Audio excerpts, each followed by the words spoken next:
हमने कहा क्यों? बोले यहाँ धर्म विरोधी भी बहुत रहते हैं।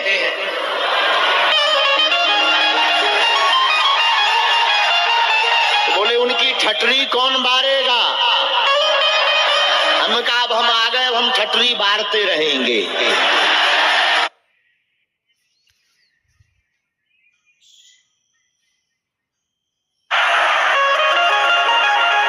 ऐसी पावन भूमि जिला बांदा। आज पहले ही दिन अपने राम लेट हो गए, हमारी चील गाड़ी उड़ने में देरी हो गई।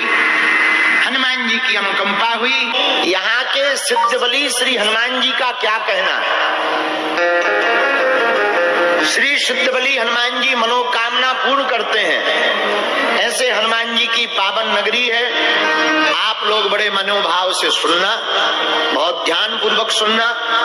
ये मत मान के सुनना कि कोई कथाकार बैठा है, तुम्हारे घर का आदमी है, बैठा है, बस तुमने बैठा दिया सो बैठा है। बैठाने वाले हनुमान जी, जो हमसे बनेगा हम आपको सुनाएंगे, लेकिन उसके पहले आप लोगों को भी हम खूब खूब प्रणाम करते हैं। जितना भी परिवार जन हमारा बागेश्वर धाम के परिवार आए हैं और देश विदेश में लाइव टीवी पर देख रहे, संस्कार पर और भी छोटे छोटे चैनल, बड़े बड़े चैनल, न्यूज चैनल या जो भी जो चला रहे हैं, जिस माध्यम से हमें घर बैठे सुन रहे हैं, हम दोनों हाथ जोड़कर बड़े विनयी भाव से गोस्वामी तुलसीदास जी की एक चौपाई के साथ प्रणाम करते हैं। सिया राम मैं सब जग जानी, परम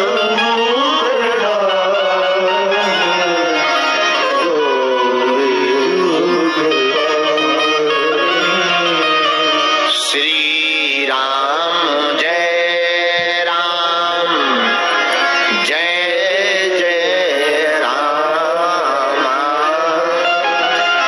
श्री राम जय।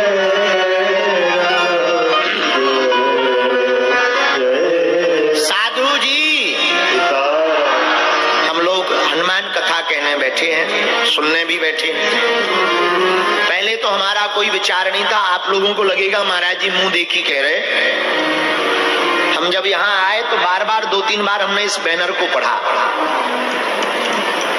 और हम लोग जब सुबह बैठे हुए थे तब हम आज इन बच्चों को चर्चा कर रहे थे कि हमें कथा तो कहनी है, कौन सी चौपाई पर कहें।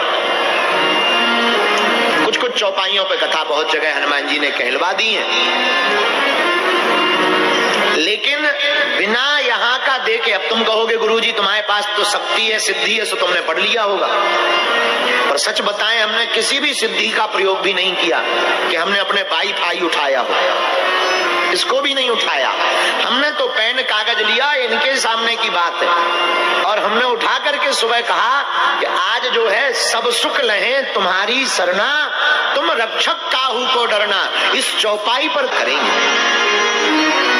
हनुमान जी साक्षी हैं, बहुत विनम्रता पूर्वक हम आपको कह रहे। और जब यहाँ आए हमने ये चौपाई पढ़ी तो हमें लगा कि हमारे मनोभाव के हनुमान जी इसी चौपाई के लिए संकेत करके चले गए। इसलिए अब बिना विलंब किए इसी चौपाई पर हम लोग कथा को सुनेंगे। पहले चौपाई को गा लेते हैं, फिर आगे की ओर बढ़ेंगे। सब लोग प्रेम पूर्वक गाइए। सब सुख लहे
शरण को पकड़ लेता है। मेरे पागलों, ये दुनिया का आज तक का सिद्धांत है, हनुमान जी उसके रक्षक हो जाते हैं, राक्षसों के भक्षक हो जाते हैं, वह फिर भक्त दुनिया में सदा अभय रहता है। ये हनुमान जी की चौपाई का प्रताप है। मेरे प्रियजनों और मेरी आत्माओं, एक बात याद रखना, जहां बरसात नहीं होती वहां फसलें खराब हो जाती हैं, जहां भक्ति नहीं होती वहां नस्लें खराब हो जाती हैं। इसलिए मेरे प्रियजनों और मेरी आत्माओं, यहाँ की नस्लें अगर कट्टर राम भक्त होंगी तो पूरे विश्व में राम नाम का पताका फहराता रहेगा। लेकिन तुम कहोगे महाराज हम बात करेंगे तो डर लगता है, सनातन की चर्चा करें तो डर लगता है, टीका लगाने पर डर लगता है। अरे भैया तुम डरो मत। इस कलिकाल में प्रत्यक्ष देवता कोई है तो उनका नाम है हनुमान जी। हम नहीं कह रहे, श्लोक कह रहा अस्तुत्थामा बलव्यासो हनुमानश्च विभीषणः कृपा परशुरामश्च सप्तैते चिरजीविनः। हनुमान जी महाराज सप्त चिरंजीवियों में एक है, तो प्रत्यक्ष कोई देवता है तो हनुमान जी हैं। अच्छा, हनुमान जी साक्षात और प्रत्यक्ष क्यों है? क्योंकि अजर अमर, माता जानकी जी ने हनुमान जी से कहा था अजर अमर गुण निधि सोते हो करही बहुत रघुनायक छो। हे हनुमान, जाओ तुम अजर हो जाओ, अमर हो जाओ। तो हनुमान जी अमर भी है, अजर भी है। इनको जरा मतलब वृद्ध अवस्था भी नहीं सता सकती, अमर मतलब ये मरते भी नहीं है। अरे ये मारते नहीं है न मरते हैं, ये तो भक्तों को तारते हैं, राक्षसों को मारते हैं। इसलिए हनुमान जी सप्त चिरंजीवियों में एक है। लोग हमसे पूछते आप हनुमान कथा क्यों गाते? देखो एक बात बोले, बोलो राम कृष्ण हरि, बोलो दुश्मनों की बड़े ठटरी। लोग हमसे पूछते आप हनुमान कथा क्यों गाते? देखो भैया, और देवता तो सब है, पर हमें हनुमान जी इसलिए प्रिय है कि और देवता चित्त न धरई और हनुमत से। अच्छा देखो कितनी अद्भुत बात है। हमने जो चौपाई ली उसमें भी लिखा सब सुख लहे तुम्हारी, और जो चौपाई हमने अभी गाई उसमें भी और देवता चित्त न धरी हनुमत से सर्व सुख करही। अच्छा, हनुमान चालीसा में सुख बार बार आया है, एक जगह आया और तीसरी जगह जो सत बार पाठ कर कोई और छूटे बंदी महासुख। लो, एक जगह सुख, सर्व सुख, सब सुख, महासुख, ये कहाँ मिलता? बोले और दुनिया में कहीं नहीं मिलेगा। देखो ये बाबर का देश नहीं, रघुवर का देश है। इसलिए हनुमान जी की शरण में जाने वाले को सुख नहीं, सुख के बाप का नाम महासुख है, वह प्राप्त हो जाता है। महाराज जी ये प्रवचन की बातें मत बताओ। किसी को हुआ है सुख, मिला है, किसी ने पाया है कि तुम केवल प्रवचन ठोक रहे हैं ठटरी के बरे? पाया है, प्रमाण लीजिए, प्रमाण दीजिए। पहला प्रमाण पढ़िए, तुम्हारो मंत्र विभीषण मिला क्या? लंकेश्वर भय सब जग जान। अच्छा दूसरा प्रमाण है कोई? ये विभीषण की छोड़ो, कोई दूसरा बताओ। हाँ हाँ हाँ, सुग्रीव जी महाराज, उन्होंने भी इनकी बात मानी, उनको भी राजपाट मिला। विभीषण जी महाराज हनुमान जी की बात मानी, राजपाट मिला, राजपाट सुख वैभव यश कीर्ति प्राप्त हुई। मेरे प्रियजनों, मेरे आत्माओं, मेरे पागलों, सुनो सुनो सुनो सुनो, हम बात पति की आपको बताते हैं। और कहीं तुम्हें सुख मिले या ना मिले, पर तुम हनुमान जी की शरण में आ जाना। सुख नहीं, सुख के बाप का नाम महासुख है, वो तुम सहज ही पा जाओगे। बोलो सीताराम, जोर से बोलो जरा, और जोर से बोलो। देखो हनुमान जी साधारण नहीं है कोई, इस कलिकाल के राजा हैं। राम जी जब लीला विराम करके जाने लगे तो कहा हनुमान जी तुम भी चलो। हनुमान जी बोले हम आपके साथ कहां जाएं? राम जी बोले हमने टिकट कटवा दी, हमारे धाम चलो। हनुमान जी बोले हम करेंगे क्या? राम जी बोले यहाँ क्या कर रहे हैं? सेवा। वहां क्या करोगे? सेवा। लेकिन सरकार एक बात बताओ, क्या आपके धाम में हमें कथा सुनने को मिलेगी? राम जी बोले वहां तो हम ही हैं, कथा कहाँ? हम ही मिलेंगे, कथा की क्या जरूरत है? हनुमान जी भैया ऐसे देवता हैं जिन्होंने पूरी दुनिया में किसी ने भी अपनी माँ का दूध का कर्ज नहीं चुका पाए, कोई भी, पर हनुमान जी चुका पाए। हाँ, पूरी दुनिया में कोई भी बेटी अथवा बेटा, पुत्र अथवा पुत्री अपनी माँ के दूध का कर्ज नहीं चुका पाया, पर मेरे प्रियजनों श्री हनुमान जी महाराज एक ऐसे देवता हैं जो अपनी माँ के दूध का कर्ज चुका पाए। आहा, जब रावण मर गया, धराशायी हो गया, जानकी माँ और राम जी का मिलन हो गया। जानकी माँ और हनुमान जी ने राम जी से मिलवाया माँ जानकी को। विभीषण को राजा बना दिया लंका का। तो पुष्पक विमान पर माता जानकी जी बैठी, राम जी बैठे, जामवंत जी बैठे, अंगद जी बैठे, दधिमुख बैठे, केहरी बैठे, सब वानर पुष्पक विमान पर बैठे। विभीषण जी बोले प्रभु हम भी आपको अयोध्या तक छोड़ने जाएंगे। राम जी बोले चल पड़ो। विभीषण जी भी बैठ गए विमान पर, सब लोग विमान पर बैठे। राम जी बोले अब अयोध्या जाना है, 14 साल पूरे हो गए, यदि एक दिन भी लेट हो जाएंगे तो भरत अपने प्राण त्याग देगा।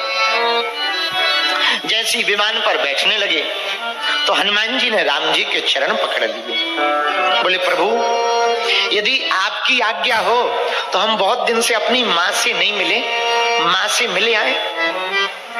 जब से सुग्रीव जी के पास आए ना, तब से वापस कभी माँ के पास मिलने नहीं गए, बहुत दिन हो गए। यदि आपकी आज्ञा हो तो हम माँ से मिले आए। राम जी बोले आप जाओगे? जी महाराज। पता है राम जी क्या बोले? राम जी बोले हनुमान तुम अपनी माँ को मिलने जाओ। ये कथा का वर्णन हनुमान अंक में है, गीता प्रेस गोरखपुर की पुस्तक है हनुमान अंक, उसमें इस कथा का वर्णन है। हनुमान जी से राम जी बोले हनुमान आप अपनी माता जी को मिलने जाओ, पर हम भी साथ चलेंगे। हनुमान जी बोले आप क्यों जाओगे? आप अयोध्या जाओ, हम आ जाएंगे। नहीं नहीं नहीं, आपने इतनी सेवा की, इतना समर्पण किया, हम भी उस वीर महावीर की मां के दर्शन करना चाहते जिसने इतना वीर पुरुष प्रकट किया है, जिसके सामने किसी का भी टिकना कठिन है। ऐसी भक्ति, ऐसी शक्ति हमने नहीं देखी है। जब तुम्हारे अंदर इतनी भक्ति और शक्ति है, तुम्हारी मां कितनी अद्भुत नहीं होगी। हम भी उस मां के दर्शन करना चाहते। हनुमान जी बोले प्रभु ये तो हमारा परम सौभाग्य। तो हनुमान जी भी बैठ गए पुष्पक विमान पर। मन की गति से चलने वाले पुष्पक विमान को दक्षिण भारत में आंजनेय पर्वत, त्रिवंतमाला पर्वत जहां है, वहां पर उतारने के लिए हनुमान जी ने इशारा किया। आहा, पुष्पक विमान दक्षिण भारत में आंजनेय पर्वत पर उतर गया। गुफा में माता अंजनी जी प्रभु श्री राम की, श्री हरि नारायण की भक्ति कर रही थी। भगवान महादेव की, नर हरि हर की पूजा कर रही थी, भक्ति कर रही थी। आहा, श्री हनुमान जी नीचे उतरे, उतर करके श्री रघुनाथ जी को प्रणाम किया और कहा महाप्रभु माता जी इसी गुफा में रहती हैं, आपकी आज्ञा हो तो पहले हम मिल आए ताकि उन्हें बता दें आपके बारे में। बिल्कुल। तो जैसे ही हनुमान जी गए दरवाजे पर, द्वार पर, माता जी तो बैठी थी पूजा में, द्वार से आवाज लगाई, माँ। तो भीतर से आवाज आई, कौन है? हनुमान जी बोले, माँ मैं आपका बालक आ गया। अरे हनुमान तुम आ गए हो? हाँ माँ। जैसे इतना कहा, भागी भागी अंजना मैया आई और गले से हनुमान जी को लगा लिया। हनुमान जी चरणों से लिपट गए। तुरंत माँ ने उठाया, अंजना माँ ने गले से लगा लिया, सिर पर हाथ रखा। बेटा बहुत दिन हो गए, बड़े दिन बाद आए हो। माँ हम बड़े दिन बाद जरूर आए, पर जिन राम जी की सेवा में हम थे, रघुनाथ जी की सेवा में थे, हम उनको साथ लेके आए। अच्छा कहाँ है वो? जैसे ही सामने रघुनाथ जी को देखा, श्री किशोरी जी जानकी जी को देखा, लक्ष्मण भैया को देखा, वो दिव्य रूप देखा, नील सरोवरों नीलमणि नील नीलधर श्याम श्री राम जी के बालों को देखा, श्री रघुनाथ जी के चरणों को देखा, तीर तरकस को देखा, श्री किशोरी जी की सौम्यता को देखा, माता अंजना की आंखों से आंसू फूटने लगे, आंसू बहने लगे। रघुनाथ जी ने भी प्रणाम किया। जैसे ही प्रणाम किया, माता अंजना ने हाथ पकड़कर एक तरफ राम जी को गले लगाया, दूसरी तरफ हनुमान जी को गले लगा लिया। एक हाथ राम जी के सिर पर रखा, दूसरा हाथ हनुमान जी के सिर पर रखा और माता अंजना ने हनुमान जी के बालों को पकड़कर कहा, बेटा तू धन्य है, मैं तेरी मां बनकर धन्य हूं। मैंने ऐसा बेटा चाहा है जो नारायण को भी मेरे द्वार लेकर के आ गया, जो नारायण को, जो श्री हरि को मेरे द्वार पर लेकर के आ गया। किशोरी जू के साथ हनुमान जी के सिर पर हाथ घुमाते हुए माता अंजना ने हनुमान जी से कहा, हनुमान जा, मैं आज तुझे अपने दूध के ऋण से ऋण करती हूं। जा, तू मेरे दूध के कर्जा से ऋण है, जा। और पहला ऐसा बालक होगा जो अपनी माँ के दूध के कर्जे से ऋण होगा। ये सुनते ही हनुमान जी की आंखों में आंसू आ गए, राम जी भी रोने लगे। दोनों को खूब आशीर्वाद दिया। मेरे प्रियजनों, एकमात्र हनुमान है